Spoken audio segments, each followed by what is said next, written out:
Geger. Kemarin, sidang perdana peninjauan kembali yang diajukan Saka Tatal yang digelar di Pengadilan Negeri Cirebon Kota dibayangi demonstrasi yang menyampaikan tuntutan agar Aep dan Ibtu Rudiana segera ditangkap.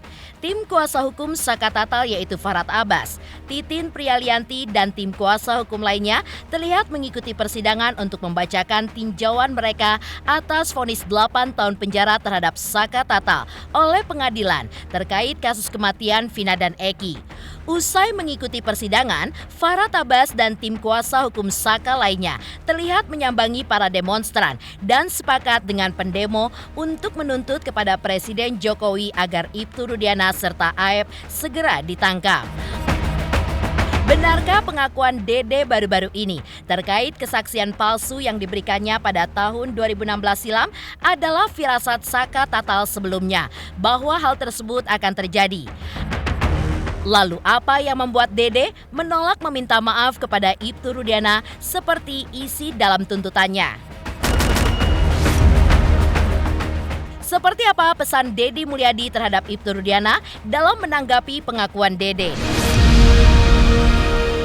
Pemirsa, bersama Intens Investigasi, kami hadirkan kabar terkini, terpercaya, dan teraktual. Tetapi sebelumnya, jangan lupa untuk like, subscribe, dan juga share channel YouTube ini.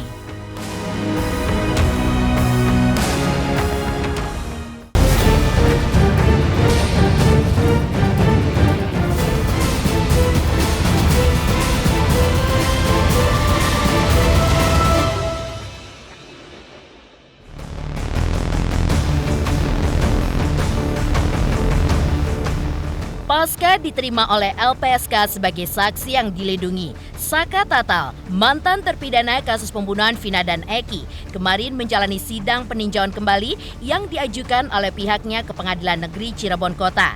Dalam persidangan yang digelar tersebut, semua tim kuasa hukum Saka Tatal pun juga terlihat hadir, termasuk Farhad Abbas, Krisna Murti, dan Titin Prialianti.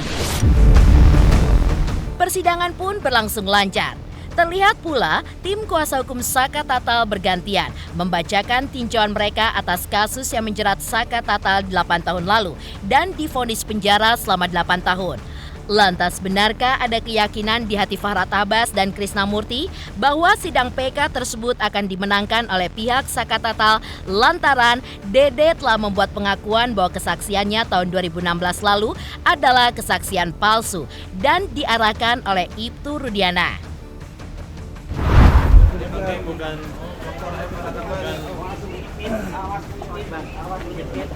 Nyempit. Semangat. Bismillah. Takbir. Waalaikumsalam.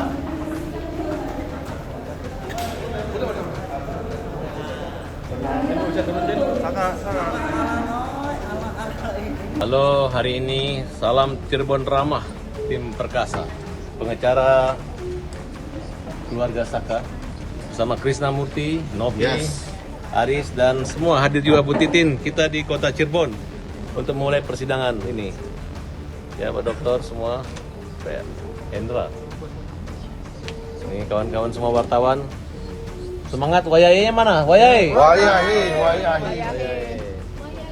Luar biasa, kita badai, walaupun badai menerjang terus tetap semangat untuk perjuangan Saka. Setuju? Setuju.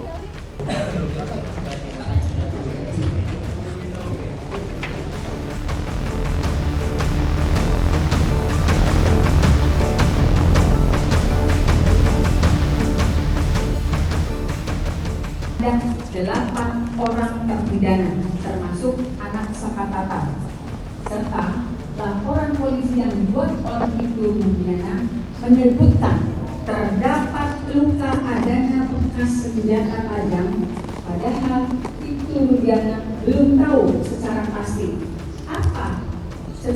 penyebab kematian anak korban Muhammad Rizky Rudiana dan Vina. 2.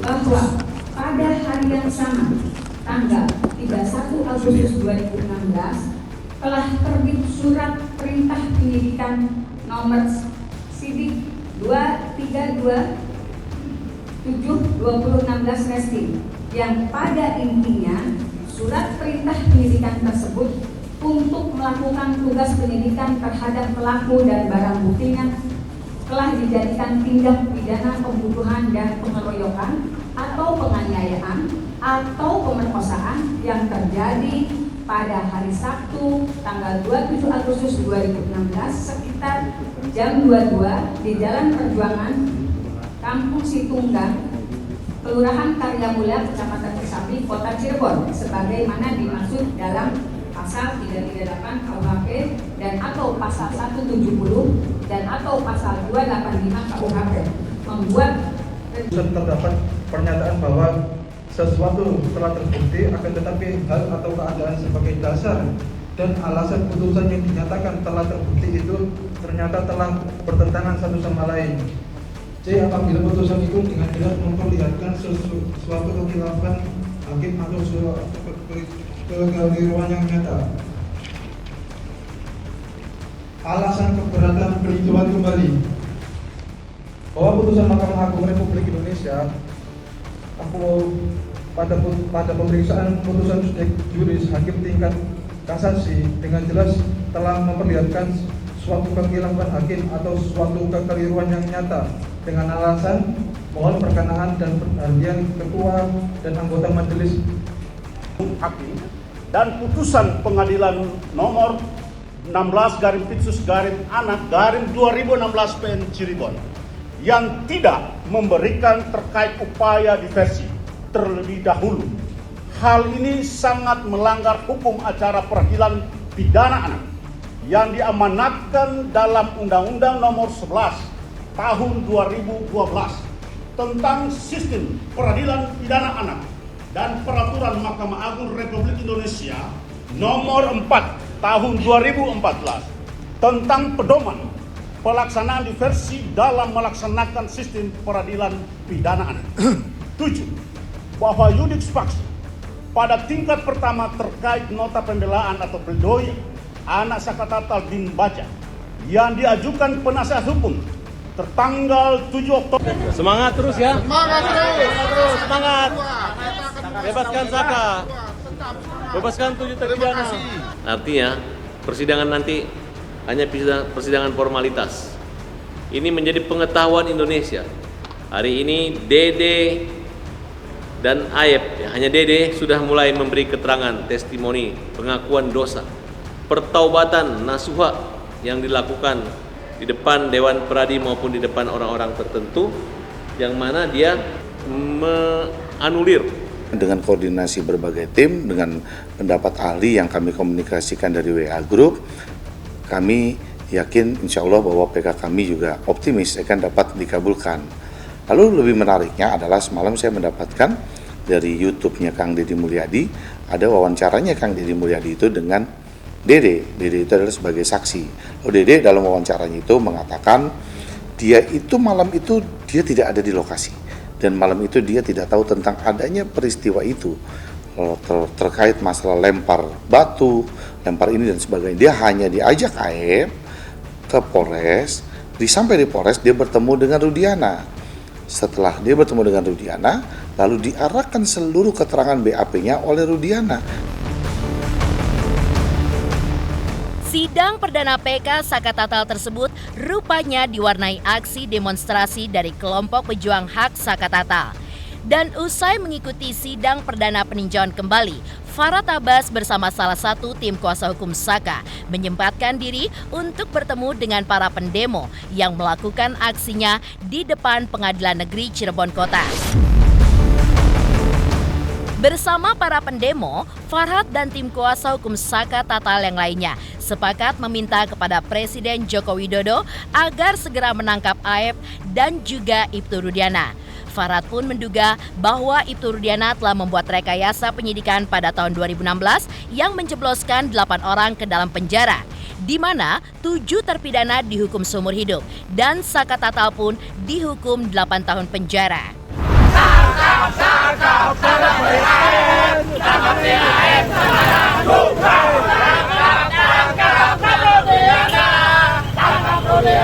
Sekarang juga tangkap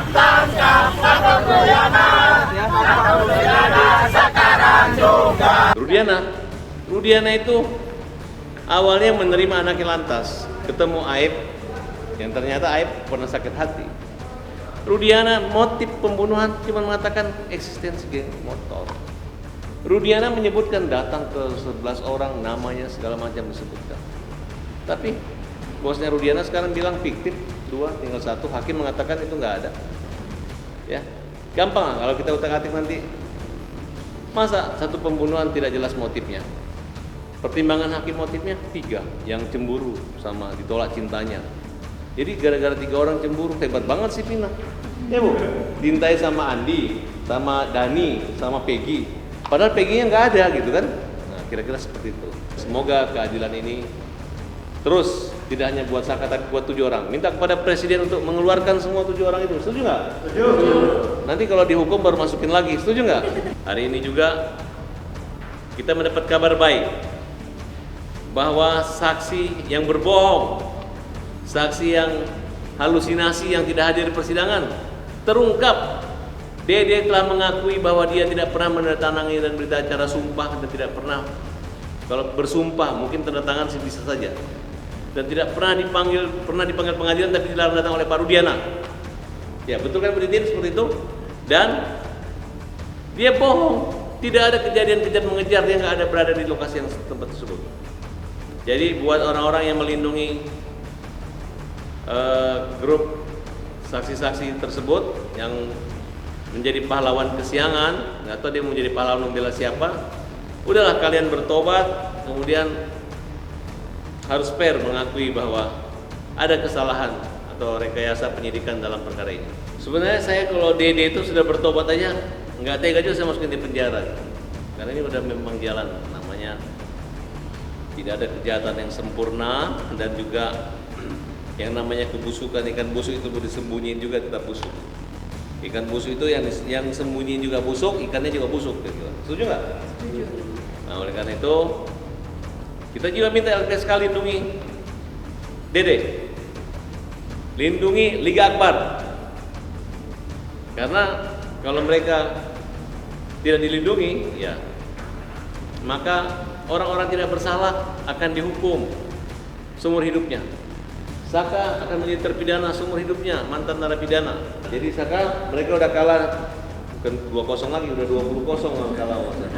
Ya, memang Farhad Abbas ngelawan mereka itu, mereka ngelawan saya itu semua. Tapi dengan pertolongan Allah dan dukungan netizen, hari ini Saka Tatal menjadi orang yang dianggap jujur, bukan pembohong. Kamu bukan pembohong lagi karena kamu udah lulus, dan wajar kamu dilindungi.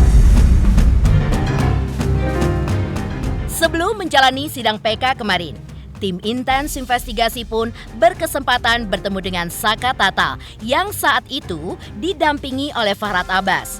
Pada kesempatan tersebut, Saka Tatal pun juga mengungkapkan jika ia sebelumnya sudah memiliki firasat bahwa nantinya akan ada yang mengaku telah membuat kesaksian palsu terkait kasus tahun 2016 silam yang dilaporkan oleh Ibtu Rudiana sehingga menyeret dirinya dan 7 terpidana ke dalam penjara. Dan akhirnya firasat Saka Tatal tersebut kini terbukti dengan munculnya Dede yang mengakui bahwa pada tahun 2016 ia diminta untuk menjadi saksi kasus kematian Vina dan Eki sesuai dengan arahan dari Ibtu Rudiana. Dengan munculnya Dede membuat Saka Tatal pun juga merasa yakin bahwa pengajuan PK-nya nanti akan diterima oleh majelis hakim.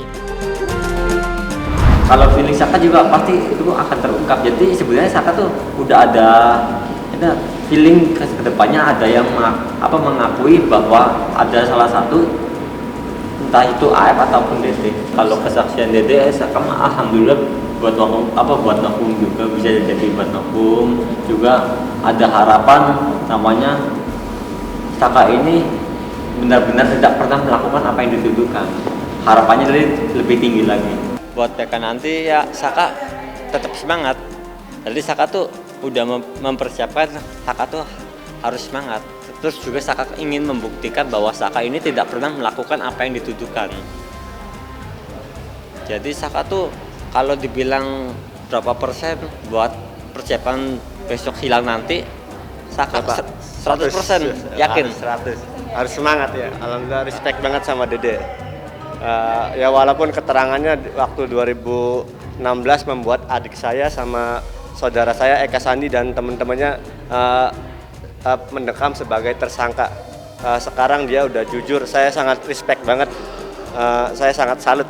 Melihat rekonstruksi yang dilakukan Pak Dedi, sebetulnya saya sih sudah punya keyakinan ini Dede atau Aib suatu saat akan jatuh juga ke tangan Pak Dedi dan menguraikan semua kebenarannya. Tapi saya justru nyangkanya Aib yang akan melakukan itu gitu, karena berulang kali juga Pak Dedi kan meminta. Sebenarnya kalau buat saya sih disebut surprise ya karena melihat betul perjalanan Pak Dedi ya. Yakin, saya bilang suatu saat ini pasti, cuman kan kejar-kejaran. Apakah itu bisa dijadikan novum saka atau novum ke 7 terpidana gitu. Perasaan saya sih udah, ini pasti gitu. Jadi, dan kebetulan juga sebelum saka sidang pada tanggal 24, sudah di media sudah ramai ya, luar biasa. Saya juga itu menganggap sebagai suatu novum yang ini ya Mbak ya, yang membuat kita menambah bisa memenangkan perkara saka.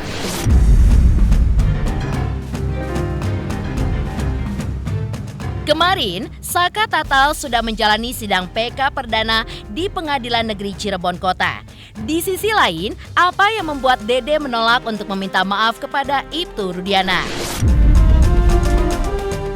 Pemirsa Intens Investigasi, jangan lupa saksikan terus Intens Investigasi. Dan pastikan jangan lupa untuk like, subscribe, share, dan komen.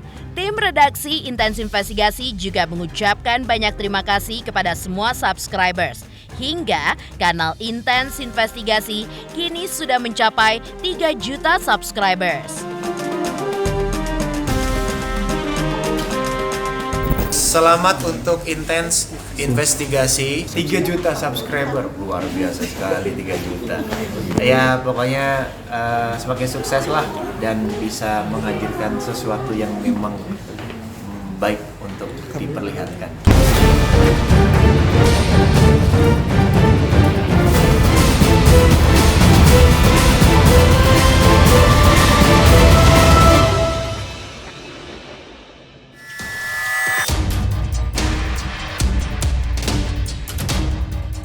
Somasi dari Ibtu Rudiana terhadap Deddy Mulyadi, Dede dan Liga Akbar ditanggapi enteng oleh Dede. Sebelumnya, dalam konferensi pers yang digelar oleh Ketua Umum Pradi Oto Hasibuan dan juga Deddy Mulyadi, Dede pun mendapat pertanyaan dari Oto Hasibuan, apakah mau meminta maaf kepada Ibtu Rudiana setelah dirinya disomasi secara terbuka. Saat itu, Dede pun menjawab dengan tegas bahwa ia tidak akan meminta maaf kepada Ibtu Rudiana. Ia lebih baik meminta maaf kepada ke-7 terpidana lainnya. Bahkan, Dede pun juga siap menggantikan ke-7 terpidana di penjara untuk bisa menebus kesalahannya atas kesaksian palsu yang dibuatnya di tahun 2016 silam. Kalau hari ini Dede disuruh minta maaf, ya saya tanya, Dede mau minta maaf enggak? Minta maaf apa? Dedenya tidak mau minta maaf.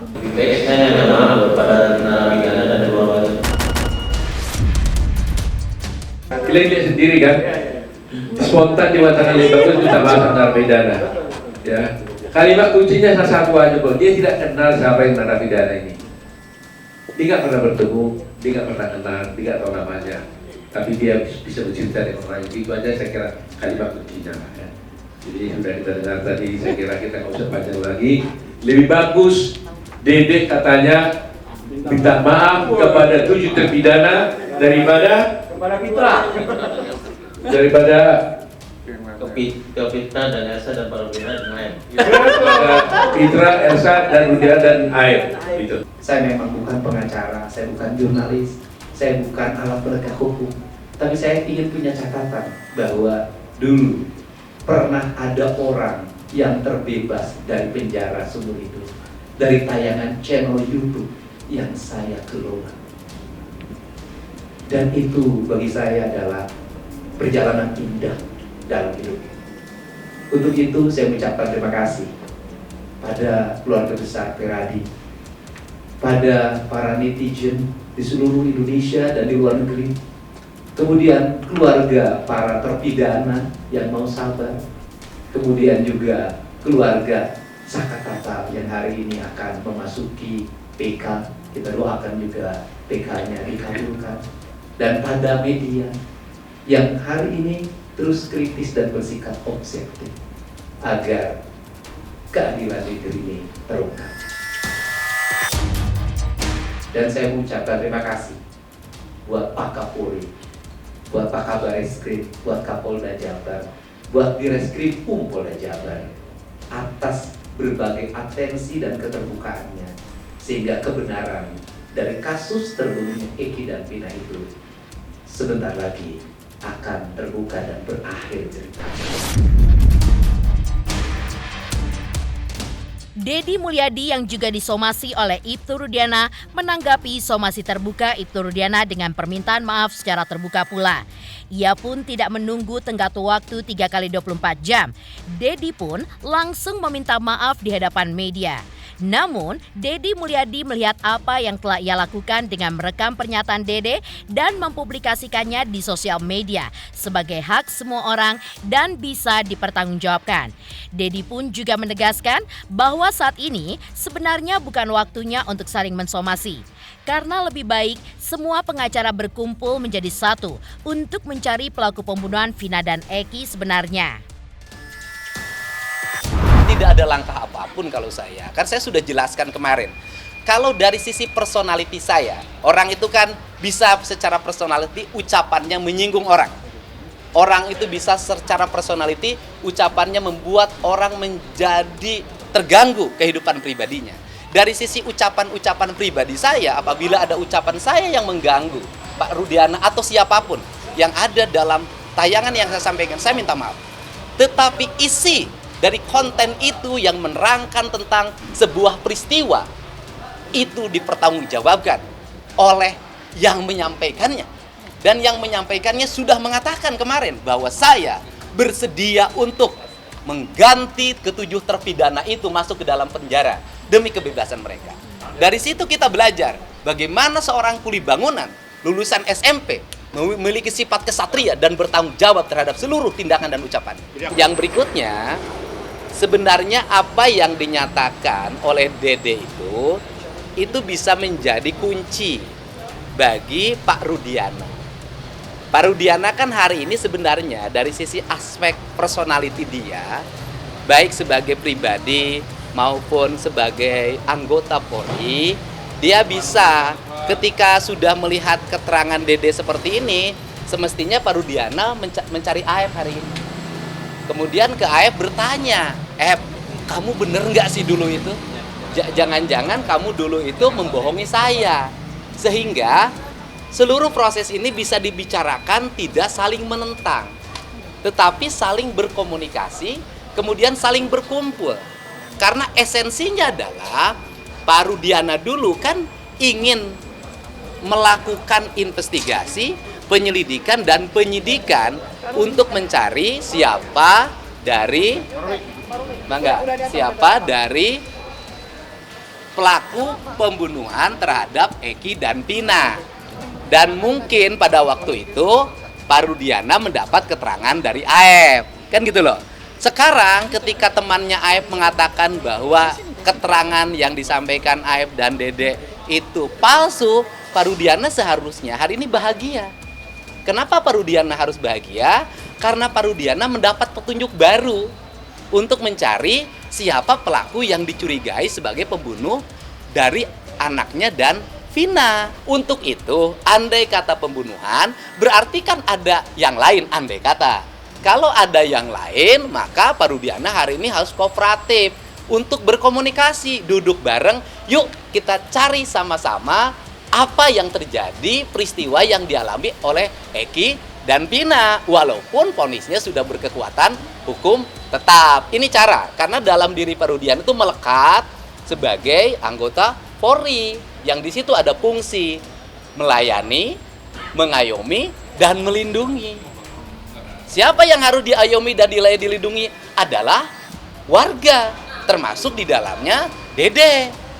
Nah kan kalau orang jujur ya harus disambut dengan baik.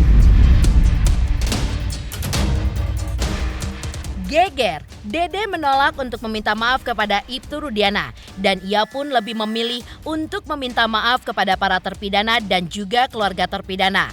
Lantas, apa yang membuat Dede kini berada di dalam perlindungan LPSK? Pemirsa Intens Investigasi, jangan lupa saksikan terus Intens Investigasi.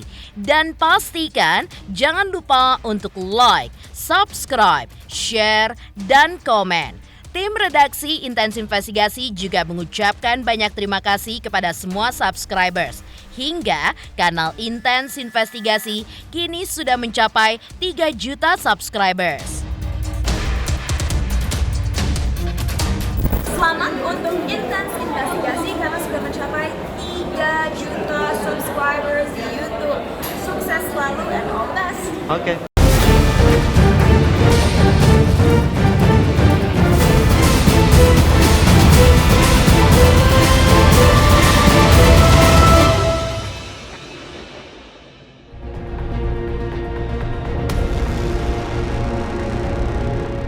Posisi Dede sebagai salah satu saksi kunci kasus pembunuhan Vina dan Eki yang dilaporkan oleh Ibtu Rudiana mendorong tim kuasa hukum Dede dan juga Dedi Mulyadi meminta perlindungan hukum atas Dede dan ketujuh terpidana serta keluarga terpidana ke LPSK. Rupanya permohonan tersebut dikabulkan pihak LPSK. Dedi Mulyadi juga menjelaskan bahwa perlindungan yang didapat Dede dari LPSK bukan karena Dede mendapat ancaman dari pihak-pihak tertentu. Namun, sebagai saksi yang memiliki peran yang sangat penting untuk mengungkap kasus Vina, maka pencegahan dari berbagai kemungkinan yang bisa terjadi ke depan akan sangat diperlukan. Tak hanya para saksi, terpidana, dan Dede saja. Namun, keluarga mereka juga dilindungi oleh LPSK agar tidak ada ketakutan dan juga khawatir jika nantinya mereka ikut bicara. Pagi ini tadi saya ikut mengantar ya, karena kalau yang mendampingi kan lawyer. Saya mengantar Dede untuk ke LPSK dan kemudian untuk mendapat pelindungan sebagai saksi dari LPSK. Dan sekarang mohon maaf, Dedenya harus difingit karena dia adalah saksi utama. Sampai hari ini tidak ada ancaman, tetapi kan bahwa dia saksi yang memiliki peran yang sangat penting dalam membuka tabir kasus saat ini. Maka pencegahan dari berbagai kemungkinan kan harus dilakukan sejak dini, karena ini menyangkut keselamatan, bukan hanya keselamatan Dede, tetapi keselamatan 7 terpidana lainnya. Agenda kita hari ini, tadi pukul 9 pagi kami ke LPSK dan diterima oleh komisioner, 3 komisioner LPSK, ya, wakil ketua ya. Kami sudah menyerahkan permohonan untuk perlindungan ya kepada 6 terpidana sekaligus keluarganya. Dan berikut saksi-saksi yang akan kami hadirkan. Kenapa? Supaya mereka dengan tenang bisa menyampaikan apa yang mereka ketahui secara benar. Tidak perlu ada ketakutan, tidak perlu ada kekhawatiran bahwa akan terjadi sesuatu kepada yang bersangkutan ketika berbicara. Itu tujuannya. 15 permohonan perlindungan yang berasal baik itu dari keluarga, korban, saksi, dan atau juga warga. LPSK telah melakukan penelaahan, baik itu melalui meminta keterangan atau menelaah keterangan melalui wawancara kepada keluarga korban, terpidana juga, saksi-saksi, dan pendalaman menghimpun informasi keterangan dalam proses penelaahan tersebut. LPSK memutuskan permohonan perlindungan yang sudah kita lakukan, sebenarnya minggu lalu sudah beberapa kita putus, dan hari ini juga ada kita yang putus.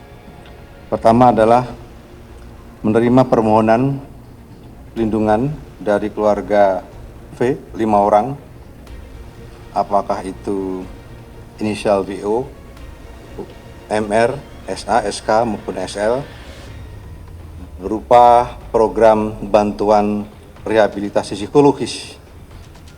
Dan ini juga kita kerjasamakan dengan Pemprov DP3 AKB Provinsi Jawa Barat melalui UPTD PPA Provinsi Jawa Barat.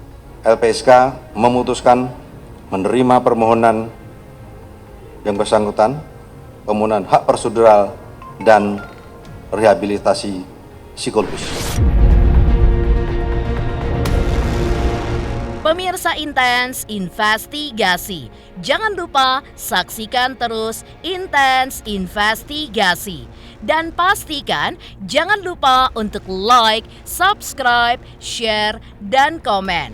Tim redaksi Intens Investigasi juga mengucapkan banyak terima kasih kepada semua subscribers. Hingga kanal Intens Investigasi kini sudah mencapai 3 juta subscribers.